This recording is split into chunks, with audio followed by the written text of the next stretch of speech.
On behalf of everyone at Halifax, America, we wish you a Happy New Year and welcome to our second portfolio update.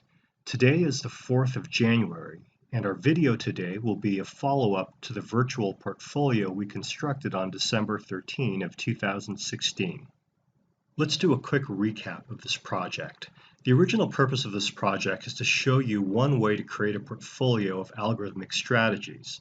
We thought it best to show you how to do it through actually constructing a portfolio, which is what we did on December 13th. Note also that I will be using the term strategy and system interchangeably. Another goal is to follow up on portfolio performance. In other words, the important thing here is to virtually experience how the portfolio performs, because it brings up many important questions that you, as a portfolio builder, for instance, will end up having to face as you construct and implement your portfolio strategy.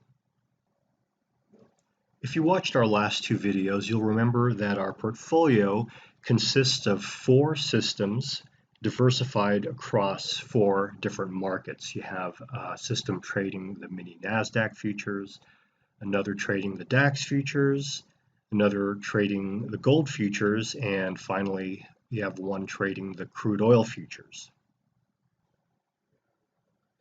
As you can see, since we built this portfolio and since our first update, we're at a drawdown. It's not a significant amount. We're minus $634.42, which is really negative 0.53% considering the starting capital, or rather the starting balance of 120K.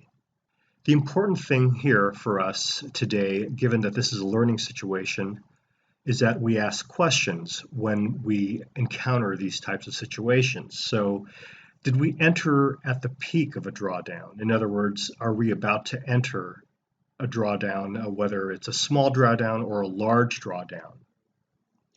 Well, it's important to consider what criteria you set in place prior to implementing this portfolio.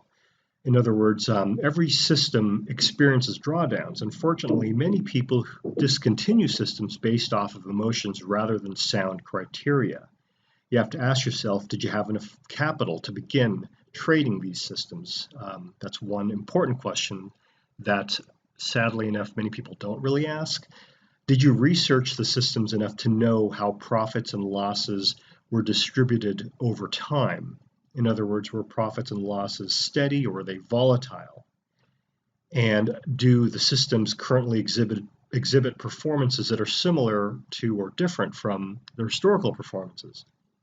In our case, we have a drawdown limit as our main criteria. Our limit is 30%, and we are far from it. We will follow up in the coming weeks to evaluate our portfolio performance and, more importantly, to ask and address critical questions as we encounter various performance and market-related situations, which is the primary reason why we're doing these updates. Please take some time to read our risk disclosure on the screen. Remember that past performance does not necessarily guarantee future results, and that hypothetical performance has inherent limitations, which are described in our disclosure.